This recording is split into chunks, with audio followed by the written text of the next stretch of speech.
నమస్కారం. నమస్తే అండి. అది పాత ప్రభుత్వంలో లేని లోట్లు ఈ ప్రభుత్వం వచ్చిన కేవలం 50 రోజులకే ప్రజలకు అర్థమైపోయి మాకు మళ్ళీ కేసీఆర్ కావాలని అంటున్నారు. దాన్ని బట్టి మీరేమంటారు? అవును సార్, కేసీఆర్ వస్తేనే బాగుంటుందని మేము కోరుకుంటున్నాం. ఎందుకంటే ఆయన చేసే పథకాలు, ఇప్పుడు ఈయన పెట్టిన పథకాలన్నీ డూప్లికేట్వే. ఆయన అప్పటి నుంచి ఇప్పటి వరకు అన్నిట్లల్లో మంచిగా చేసిండు కాబట్టి అన్నీ మంచిగా అనిపిస్తున్నాయి. ఈ 100 రోజుల పథకాలు అని చెప్పేసి ఏవి అమలు రాలేదు, అవి చేయలేదు. మళ్ళీ కేసీఆర్ వస్తేనే బాగుంటుందని మేము కోరుకుంటున్నాం. 6 పథకాలు గ్యారంటీ ఇచ్చాడు, 100 రోజుల్లో చేసి చూపిస్తానని చెప్పేసి కేవలం ఒకటి అమలైంది. అది కూడా పూర్తిగా అవ్వలేదు. దానివల్ల కూడా ప్రజలు ఇబ్బంది పడ్డారు. సార్ ఆ పథకాలను పెట్టిన పేపర్లు ఏడుంటున్నాయి, నడి రోడ్ల మీద చెత్త డబ్బాలలో ఉంటున్నాయి, చెత్త బుట్టల కాడ అక్కడిక్కడ వేసి రోడ్ల మీదనే ఉంటున్నాయి అవి. ఆ పథకాలన్నీ పెట్టి ఇవన్నీ అనవసరమైనవి పెట్టి జనాలని మభ్యపెట్టి ఇవన్నీ నమ్మియడానికే కానీ ఏం లేదు సార్. అది ఫ్రీ బస్ అని పెట్టినైతే వేస్ట్. ఎందుకు పెట్టిరండి ఫ్రీ బస్? ఎవరు అడిగిరండి ఫ్రీ బస్? దాని బదులు ఇంకేమైనా గరీబులకి ఏదైనా చేసినా మంచిగా ఉంటుంది కదా. అలా కొట్టుకుంటారు తన్నుకుంటున్నారో ఏం లేదు. ఆ బస్సు ఫ్రీ బస్సు వేస్ట్. అది బస్ అని పెట్టి కొన్ని కోట్లు లాస్ అవుతుంది సార్. కొన్ని కోట్లు లాస్ అయ్యి ఎవరి కోసం?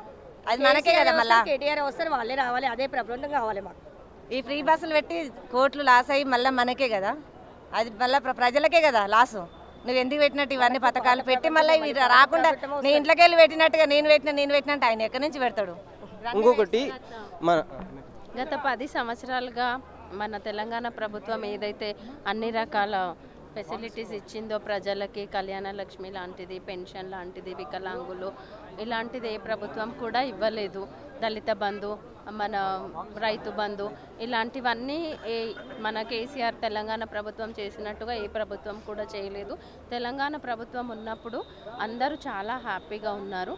లైక్ ఏ ప్రాబ్లం లేదు మాకు, కేసీఆర్ గారు కేటీఆర్ గారు ఉన్నారనేసి ఆ ధైర్యంతో ఉన్నారు. అంటే ఇంటికి ఒక పెద్ద ఎలా ఉంటాడో మన కంప్లీట్ తెలంగాణ రాష్ట్రానికి కూడా మాకు ఒక పెద్ద దిక్కులా అని అందరు ప్రజలు అనుకుంటున్నారు. సో మళ్ళీ ప్రతి ఒక్కరు కోరుకునేది తెలంగాణ ప్రభుత్వం రావాలని. జై తెలంగాణ, జై కేసీఆర్. ఇంకొకటి, రేవంత్ రెడ్డి మన తెలంగాణని ఒక ఇంటర్నేషనల్ లెవెల్లో రిప్రజెంట్ చేస్తున్నప్పుడు ఇంగ్లీష్ స్పష్టంగా మాట్లాడడం కొంచెం ఇబ్బంది పడ్డాడు. దాన్ని బట్టేసి మీరు ఎవరండి? రేవంత్ రెడ్డి. ఆబ్వియస్గా అక్కడ ఒక ముఖ్యమంత్రికి కావాల్సిన క్వాలిటీస్ ఇంగ్లీష్ మాట్లాడడం అనేది కంపల్సరీ కాదు. ప్రజలకు అర్థమయ్యేలా మాట్లాడితే చాలు. సో ఆయనకు ఇంగ్లీష్ రాకపోయినా తెలుగులో కూడా చెప్పొచ్చు. ఏ ప్రపంచంకి వెళ్ళినా కూడా తను తెలుగులో మాట్లాడవచ్చు. ఎందుకంటే ఏదైతే ప్రెస్ వీడియోస్ ఉంటాయో మనకు తప్పకుండా వస్తాయి కాబట్టి మనకు అర్థమవుతుంది. ఏ కంట్రీ వెళ్ళినా అర్థం అవ్వాల్సింది ఆయన చీఫ్ మినిస్టర్ అయిన కంట్రీకి కాబట్టి రాని భాషలో మాట్లాడే కంటే వచ్చిన భాషలో మాట్లాడితే ఆయనకు ఒక గౌరవం ఉంటుందని మేము కోరుకుంటున్నాం. సార్ ఐటీ కంపెనీల కోసం అని ఐటీ మినిస్టర్ని పంపించాలి. మీ చీఫ్ మినిస్టర్లే వెళ్ళడం ఏంటి సార్? ఇప్పటివరకు ఎక్కడ లేని విడ్డూరాలే మనం కాంగ్రెస్ ప్రభుత్వంలో చూస్తున్నాము. మన ఐటీ మినిస్టర్ కేటీఆర్ గారు ఉన్నప్పుడు హడలు ఉంటుండే. కేటీఆర్ ఐటీ కంపెనీలు ఎన్నో తీసుకొచ్చాడు, ఎంతోమందికి ఉపాధి కల్పించాడు మన ఐటీ మినిస్టర్ ఉండి. ఇప్పుడు అదేవిధంగా మళ్ళీ ఐటీ మినిస్టర్గా కేటీఆర్ రావాలని మేము కోరుకుంటున్నాము. మన యథావిధిగా మన కేసీఆర్ గారు ముఖ్యమంత్రి కావాలి. మన ఆ తెలంగాణలో ఉన్న దరిద్రాన్ని పొడగొట్టాలంటే ఖచ్చితంగా కేటీఆర్ ఉండాల్సిందే. ఖచ్చితంగా ఉంటేనే మనం బాగుపడతాము. ముందు పిల్లల భవిష్యత్తులు కూడా చాలా బాగుంటాయి. ఎందుకంటే సాఫ్ట్వేర్స్ కంపెనీ ఈ రోజులలో సాఫ్ట్వేర్స్ అందరూ అదే ఫీల్డ్ వెళ్తున్నారు కాబట్టి ఇంకా కంపెనీలు రావాలంటే మన కేటీఆర్ గారే రావాలి కంపల్సరీ. అలాగైతేనే ఐటీ చాలా డెవలప్ అవుతుంది. ఈ టైం కూడా యాక్టివ్ కొట్టిన ఉంటలే ఇంకొక 1-2 ఇయర్స్లో మన హైదరాబాద్ ఎక్కడో ఉండిపోయేది. అసలు ఇండియాలో నెంబర్ 1 ఇప్పుడు ఉండేది. ఇప్పుడు ఇంకా కొంచెం ముందుకు వెళ్ళేది, చాలా బెస్ట్గా ఉండేది మన తెలంగాణ. కానీ బై మిస్టేక్ ప్రజలుతో కొంచెం పొరపాటు పడ్డారు. రాత్రి డబ్బులు ఇచ్చారో ఏం చేశారో మనకు తెలియదు. వాళ్ళు ప్రజల పాలన మార్పు కావాలి అనుకున్నారు కానీ మన కేసీఆర్ని ఒడగొట్టాలని మాత్రం ప్రజలు ఎవరు అనుకోలేదు. అక్కడ ఉన్న లోకల్ ఎమ్మెల్యేస్ కావచ్చు, వాళ్ళు చేసే పొరపాట్ల వల్ల మన కేసీఆర్ గారికి కొంచెం దెబ్బ పడ్డది. అదే కొత్త వాళ్ళకి ఇచ్చేస్తే మనకి మంచి అవకాశం వచ్చేదేమో. మరి ఎట్లాగో ఇది ఎక్కువ రోజులు ఉండదు. Government 1 to 6 months to 1 year లోపల ఈ గవర్నమెంట్ కంపల్సరీ పడిపోతుంది. మళ్ళీ ఎట్లాగో మన కేసీఆర్ గారే కంపల్సరీ ముఖ్యమంత్రి అవుతారు. మళ్ళీ మనకి ఏ ప్రాబ్లం లేకుండా అన్నీ సాల్వ్ చేస్తారు. రైతు బీమా ఇస్తున్నాడు సార్, రైతు బంధు ఇస్తున్నాడు. ఏ గవర్నమెంట్ సార్ ఇప్పటివరకు వీళ్ళ రైతుల కోసం ఆలోచించింది, దళితుల కోసం ఆలోచించింది? ఏ గవర్నమెంట్ ఆలోచించింది? మన కేసీఆర్ గారు వచ్చిన తర్వాతే ప్రతి ఒక్కరి కోసం ఆలోచన చేసి ప్రతి ఒక్క పథకాలు సక్సెస్ఫుల్గా చేశాడు. తను పెట్టాడు. ఎవరు అడిగాడు సార్ ఫ్రీ బస్సులు కావాలని? ఏమైనా నన్ను అడిగేదా? అడగలేదు. తన ఇష్టంతో పెట్టాడు. కానీ ప్రయోజనం ఏముంది? వేస్ట్. దానివల్ల కొట్టుకుంటున్నారు, అనవసరంగా తిరుగుతున్నారు, బయట టైం పాస్ తిరుగుతున్నారు, ఇంట్లో వదిలిపెట్టి బయట తిరుగుతున్నారు. దానివల్ల ఇంట్లో గొడవలు అవుతాయి. బస్సులో ఎక్కితే సీట్లు దొరకకపోతే అక్కడ గొడవలు అవుతున్నాయి.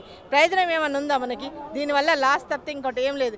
ఆ ఉన్న లాస్ అంతా మన ప్రజల మీదనే తీస్తాడు తను. ఇప్పటికే కోట్ల రూపాయలు అప్పులు తీసుకొచ్చాడు, కానీ ఇంట్లో పనులు అవగానే వెళ్ళిపోయి పిల్లలు ఇంట్లో ఇబ్బంది పడుతున్నారు. ఈ ఫ్రీ బస్ వల్ల ప్రయోజనం ఎవరికి లేదు సార్. దీనివల్ల లాస్ తప్పితే ఇంకోటి ఏం లేదు. 200 యూనిట్స్ కరెంట్ ఫ్రీ అన్నాడు, అది కూడా సక్సెస్ చేయడు సార్. ఇది 100% రాంగ్. ఇది ఏదో తను రావాలని ఇవన్నీ ఫ్రీ స్కీమ్లు అని పెట్టాడు, కానీ తను వచ్చిన తర్వాత ఒక్కడు కూడా అమల్లోకి రాదు అసలు. తనకు చేత కాదు ఇవన్నీ ఫ్రీ. మన ఏవైతే 6 పెట్టాడు కదా, ఇప్పుడు మనకు తెలంగాణ వచ్చిన తర్వాత గవర్నమెంట్ మనకు కరెంటు కోత అనేది తెలియదు. ఇప్పుడు తను వచ్చాడో లేదో కరెంటు కోత షురు అయిపోయింది సార్. 2 గంటలు అవసరం. రైతులు ఏడుస్తున్నారు సార్, కరెంటు ప్రాబ్లం ఉందని, యూరియా ప్రాబ్లం ఉందని చెప్పేసి. ఇప్పటివరకు వాళ్ళకి రైతు బంధు అందలేదు సార్. ఎప్పుడో డిసెంబర్లో రావాల్సిన రైతు బంధు ఇప్పటివరకు రాలేదు. జనవరి ఎండింగ్ వచ్చింది. పెన్షన్లు కూడా ఎవరికి కూడా 5000 పెన్షన్ కానీ, వికలాంగులకు 6000 పెన్షన్ అన్నారు, అది కానీ అసలు ఏది కూడా అమలు కాలేదండి. సో దాని ప్రకారం చూసుకుంటే తను ఏ రకంగా మంచి పాలన చేస్తారని అనిపిస్తుందో మాకైతే అర్థం అవ్వట్లేదు. సో అట్లీస్ట్ వృద్ధులను, వ్యవసాయంలోనూ వీళ్ళని దృష్టిలో పెట్టుకొని నిర్ణయాలు తీసుకోవాలని, అట్లీస్ట్ ఉన్న కొన్ని రోజులైనా ఎవరికి ఎలాంటి ఇబ్బందులు కలగకుండా చూసుకుంటే ఆయనకు కొంచెం గౌరవం దక్కుతుందని అనుకుంటున్నాం. And coming to IT department, ఐటీలోకి వస్తే కనుక మన కేటీఆర్ సార్ అంత బెస్ట్ లీడర్ మనకి దొరకరండి. ఎందుకంటే ఆయనకి ఆల్వేస్ ఫ్యూచర్ థాట్స్ ఉంటాయి. ఫ్యూచర్లో అన్ని డిస్ట్రిక్ట్స్లలో కూడా ఐటీది ఒక్కొక్కటి స్థాపించాలన్న ఆయన మంచి ఆలోచన ప్రతి ఒక్క పిల్లలకి మంచి బంగారు భవిష్యత్తుని ఇస్తుంది. And is always thinking to go like speed generation, smart generation. పిల్లలందరూ ప్రతి ఒక్క కుటుంబంలో పిల్లలు బాగుపడాలి, వాళ్ళ పేరెంట్స్ని మంచిగా చూసుకోవాలి, మంచి రంగాల్లో మంచి జరగాలి అందరు. కానీ మంచి ఆలోచనలతో ఉన్న కేటీఆర్ సరే ఐటీ రంగంలో ఉండాలని కూడా మేము కోరుకుంటున్నాము. ఫ్రీ బస్ అని పెట్టి అనవసరంగా జనాలని కొట్టుకొని ఇదైపోతురు. పెండ్లాలు ఇంట్లో ఉండి చిన్న చిన్న గొడవలకు వాళ్ళు భర్తలు ఒళ్ళు పెట్టుకోగానే అమ్మగారి ఇళ్ళకి పడిపోతురు. ఈ ఫ్రీ బస్సు ఎందుకు పెట్టిండు అసలు అనవసరంగా? ఈ పెండ్లాలకు ఇదొక ఛాన్స్ అయిపోయింది ఆడవాళ్ళకు. అట్లా లేకుండా మంచిగా ఈ ఫ్రీ బస్సు పెట్టి కూడా కొన్ని లక్షల కోట్లు లాస్ అవుతురు. ఇట్లా పెట్టకుండా ఈ ప్రభుత్వానికి ఏదో ఒక మేలు, ఏదో ఒక విధంగా అది రేషన్ కానివ్వండి, మనం తెచ్చుకున్న సరుకులలో బియ్యం కానీ, నూనె కానీ, పప్పులు, ఉప్పులు ఇవన్నిటికీ రేటు తగ్గించి జనాలకు కొంచెం సేఫ్టీ చేసి మంచిగా ఉంటే బాగుంటుందని నేను కోరుకుంటున్నా. ఈ ఫ్రీ బస్సు తీసేస్తేనే మంచిది. ఈ ఫ్రీ బస్సు వల్ల మాత్రం చాలా చాలా చాలా ఇదవుతుంది.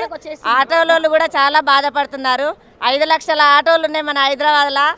ఈ 5 లక్షల ఆటోలలో వాళ్ళ గరీబోళ్ళు ఊరు నుండి వచ్చి ఇక్కడ బతుకుతున్నారు. వాళ్ళ ఫ్యామిలీలు చాలా సఫర్ అవుతున్నాయి. వాళ్ళకు కూడా మేలు చేసి ఆటో వాళ్ళకు కూడా ఏదైనా ఉపాధి కల్పిస్తే బాగుంటుందని నేను కోరుకుంటున్నా సార్. మళ్ళీ కేసీఆర్ వస్తేనే బాగుంటుందని నేను అంటున్నాను. కేసీఆర్ వాళ్ళు వస్తేనే మన ప్రభుత్వం మళ్ళీ బాగుపడుతుందని నేను అనుకుంటున్నాను. జై తెలంగాణ, జై కేసీఆర్.